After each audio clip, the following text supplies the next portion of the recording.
4 months to the Edo governorship election. Many are expecting to see campaign billboards and posters. But to the greatest surprise of many, what they see is the gavel hunting members in the State Assembly. It was free for all fight, as it were, for members of the Edo State House of Assembly, as the Speaker suspends 3 members for allegedly plotting a coup against him. Maybe it ended up as a phantom coup. Anyway, let's leave that issue there. Back to Abuja, the Federal Capital Territory. The Eagle Square, in 3 weeks' time from now, will be 1 year old when it last hosted President Bola Ahmed Tinubu. It was a long speech that day from the President with a lot of policy statements. One major issue usually give a guest is the removal of fuel subsidy. You are right, your guess is right. But 1 year after, how far so far? This and many other issues will form the basis of our discussion on Political Update today. My name is Mie Ogidi. You are welcome.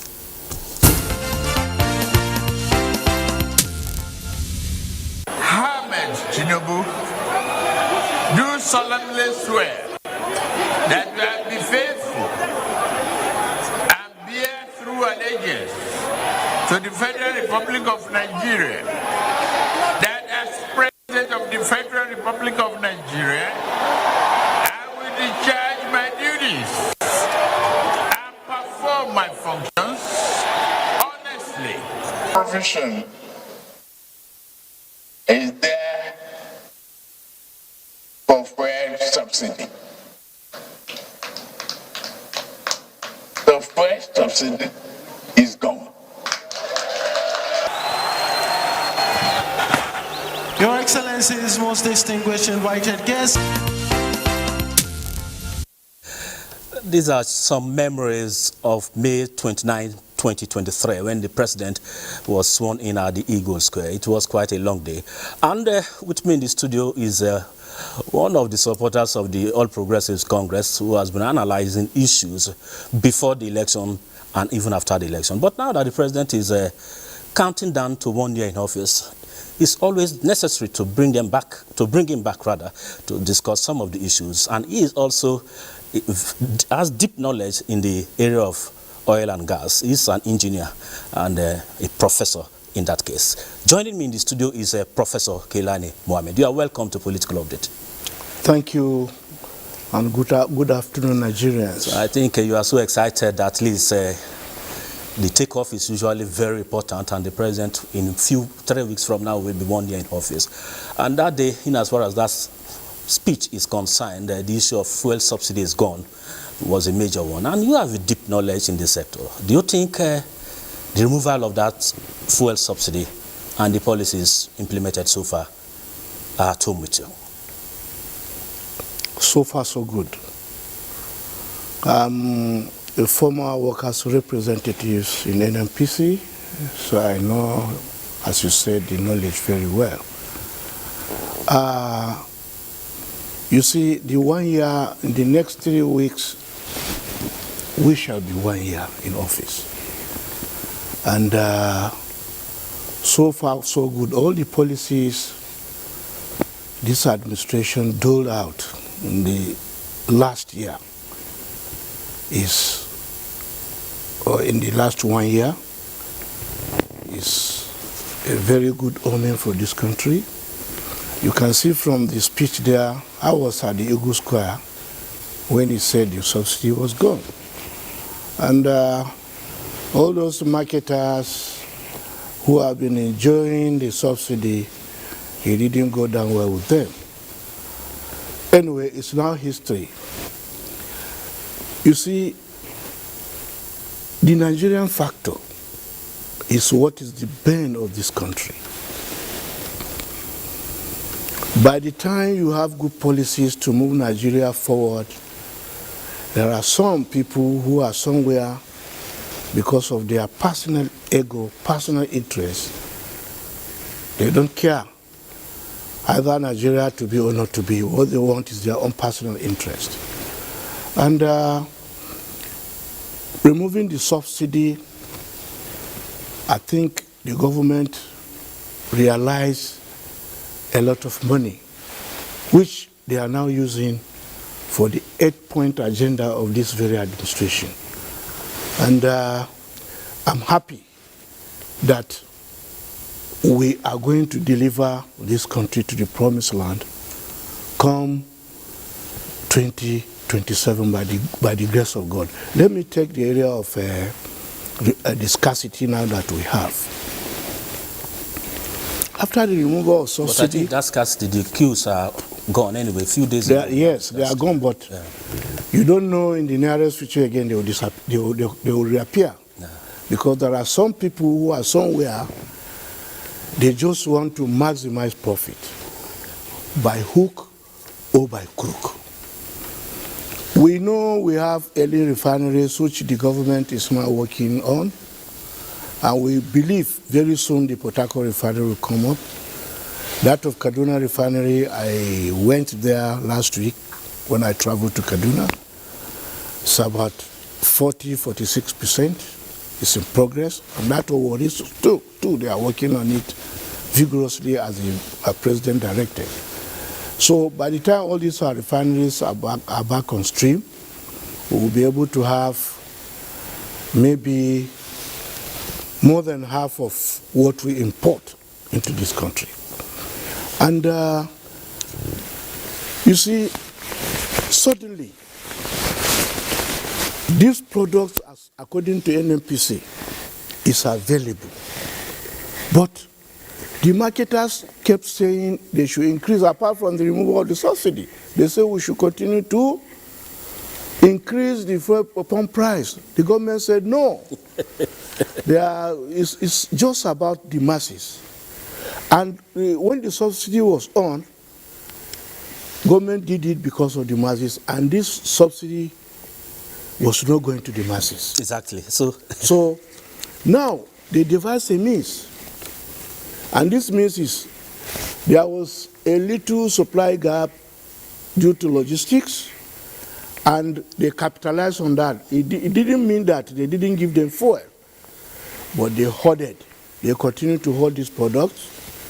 They sell in jerry cans in the night, because I sent some of our people around the Kaduna zone. I came here about 2 days ago. In the middle of the night, 50 liters jerry can, 30 liters, they sell it. They were selling 7,000 per gallon. I said, why are these people behaving like this? And all the time they tend to blame the government. So this Nigerian factor, we have to make sure that is eradicated in this country. Okay, Mr. Mai, look at the issue of even dollar to Naira. Naira is appreciating. The Naira has appreciated, but the foodstuff, services and other commodities, up to now it has not come down. Why? It's a Nigerian factor. And I believe maybe some people are doing it because they don't like this government. And this government already has expended about 20 million US dollars into the economy in the last 1 year, which we believe what we are trying to do is the yearning or the clamoring of physical stability of the economy, exactly, and economic prosperity. Okay, Prof, that's what we want. That we have adjusted some time on the area of the fuel subsidy and the dollar Naira appreciation. You know, it's a whole lot of issues to discuss. But on the 1st of January, that is 2024, the president signed the 2024 budget into law. And on that fateful day, he made some very salient but impactful statements. So let's take a listen at that speech by the president. When you pay attention to education, health, and road infrastructure, you are resuscitating the economy and making sure the ordinary people are carried along. To me, as a politician and an head of state, there is no holiday when I was campaigning for this job.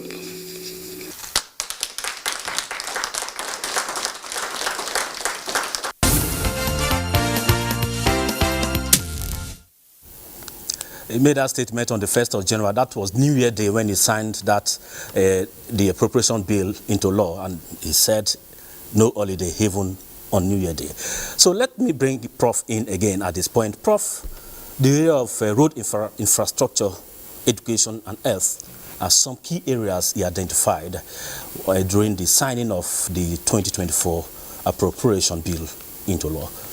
Do you think about almost this period that he has spent in office, have you seen any impact on the area of infrastructure, education and health? Yes, I've seen it. There's a tremendous giant strides towards roads reconstruction, road repairs. For example, the last administration almost abandoned Abuja Kaduna Road. When I was coming back yesterday, I saw contractors working tirelessly. And I believe maybe in the next 1 year, Kaduna Abuja Road will be completed. Then you can see what Umahe is doing. Is doing a wonderful job. You can see the road contract that has been awarded now from Lagos to Calabar. Coastal highway. That is it. When they say 5 lane here, 5 lane there.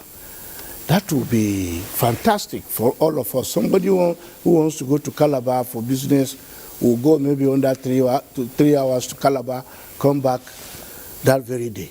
Unlike before. Unlike when the past president, there was a grand breaking ceremony, yes, in Benue. That time, when President Buhari visited Benue State, that they are constructing the same road to Calabar. That one has been abandoned. And I believe this government is looking into it. So, in the last 1 year, there was a directive by the president that all the roads where you have potholes that are not motorable, they should be repaired. And I believe we have seen it around the country. So the only thing that we need now on the roads is for us to make sure that that policy is properly implemented. And he has a minister who is tirelessly, you have been seeing him on NTA on the media, going around all the federal roads, those 61 federal roads that the last administration started. I believe that of Lambata to Bida, from Bida to Makwa to Ibadan to Lagos, is a progress. The one from Kano to Maiduguri, I think that one is already completed. So you need to, Nigerians must give kudos to this government. All we need is all hands must be on deck to support this government to make sure that all these good policies are carried out. Let me give you an example before I come to education and other areas. We are calling on Alhaji Atiku as an opposition leader to please, should stop mocking the government, because in the last 3 days, the papers are washed with mocking the government, mocking the president. We don't know why. In developed climes, after elections,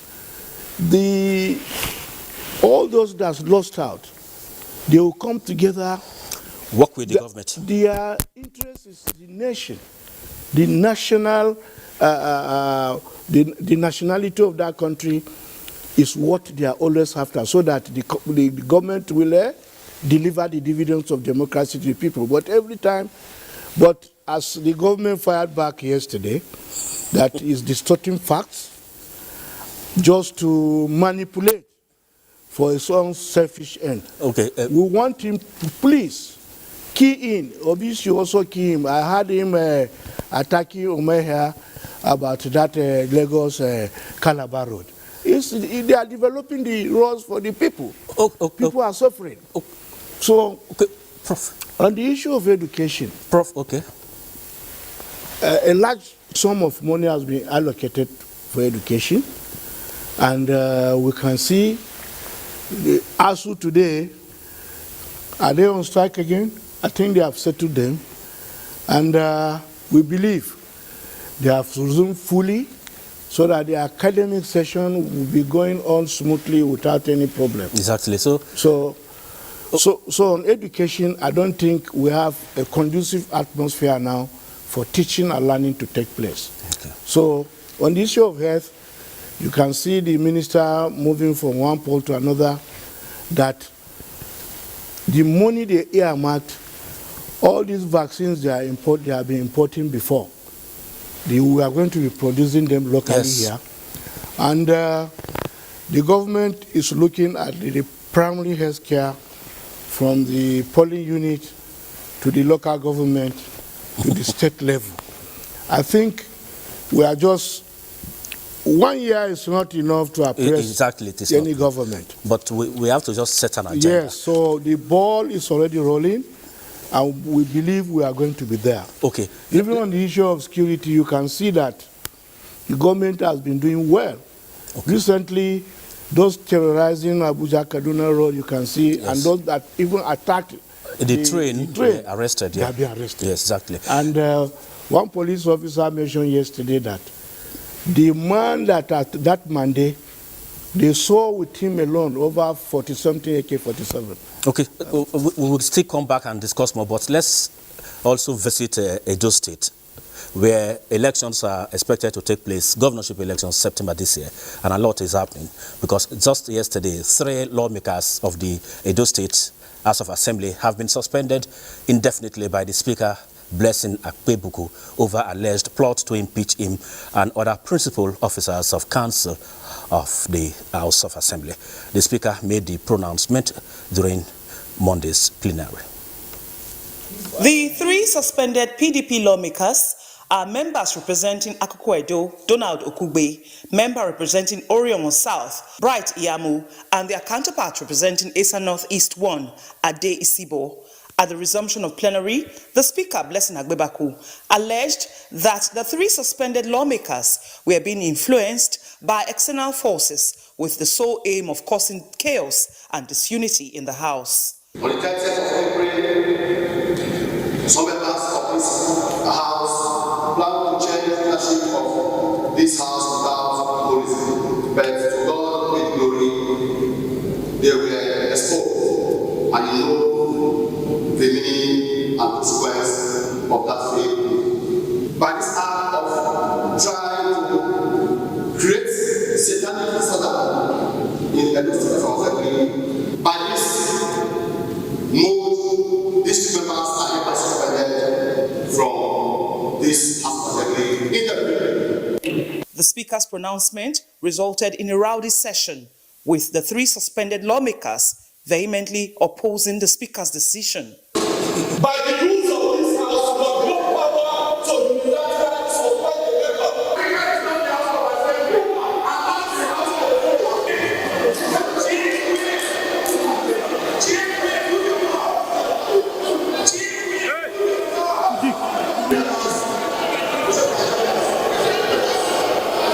This is the 2nd suspension pronouncement made by the Speaker since his election as the leader of the 8th Assembly. He had earlier suspended the member representing Eastern South East for allegedly inciting members against his leadership.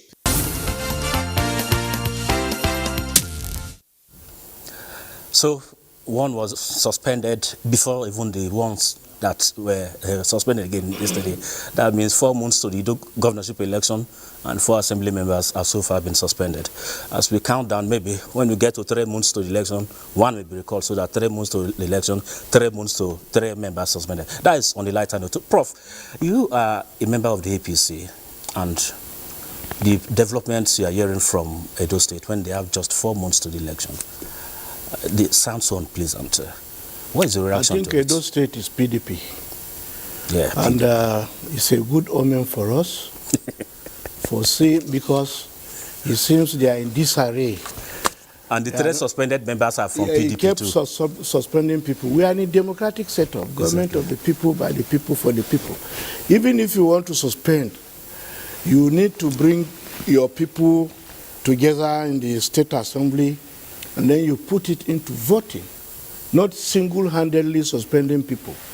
I think I advise the members of the Edo State Assembly to, as a matter of strident note of urgency, suspend that speaker, because it's not a democratic man. How can you all the time, because you are pompous, you are arrogant, you just come, you knock your hammer on the table, you say you are suspending people? Those constituencies that voted these people, will they be happy with him? And this one now is giving us away. That's why I want our APC to be more united in Odo State, so that we can pick the governorship seat in the next 3 months, as you said. This is good for us. They should continue to fight. But it's not good at all for democracy, where they should complete. And yes, I think it's better for us. So, if they had known, they're supposed to have come together to deliver the dividends of democracy to people, not on personal interest. Okay. What have they done? Have they given Edo people good roads, good health care system, education? They're supposed to measure what they have done so far, not fighting all the time, suspending people. Exactly. But they should continue, Mr. Mike. since the fight is in your favor. Yeah, it is. We are going to pick that government very soon. When they fight, the PDP family will divide. They are already divided. For the advantage of APC in Edo State. They are already divided. Okay. How many local government do they have? The constituencies. Prof, less on you know, you are a prof now, so now we have enough. We don't have time. Please, Mr. Mr. Speaker, continue to suspend them so that we will pick the leadership of that state very, very easy for us. Okay, Prof. Easily. Thank you very much on that funny, but somehow not. Your prayer, I don't think I can say amen to it for you anyway. But that is on a lighter note. I think that is the much you can take. You have really exhausted enough time over 22. But let me say something. Okay, just briefly. You see, please, Nigerians, let us come together. This country belongs to all of us. We don't have any other country. Let us make... somebody told us that Europe and their allies, they beamed the North and Nigeria. We are the richest country on earth. There is nothing we don't have. No, why are they dividing us? We should come together and make Nigeria a great place. Exactly. Then we are also calling on Mr. President, the confederation of all APC support groups and all other support groups. We did a wonderful job, though some northern elders are saying they will not vote for the president. We are going to vote for him. Thank you. But let him look back, give our people appointment, so that we will support him 2027 if he's coming back again. A very strong, formidable country. The economy should be very, very vibrant. Thank you very much. Thank you. Security of our people. Thank you very much. Thank you. Prof, you always tell me that time is never enough, and it can never be enough. When you are bringing me, give me 2 hours. Thank you very much, Prof. Professor Kilani, for coming to the studio to give your own perspective on the president's 1 year in office as we count down. Thank you very much, viewers. That is much you can take on today's edition on Political Update. My name is Mia Ogidi. Hope to see you again on Friday with another fresh perspective. Thank you very much.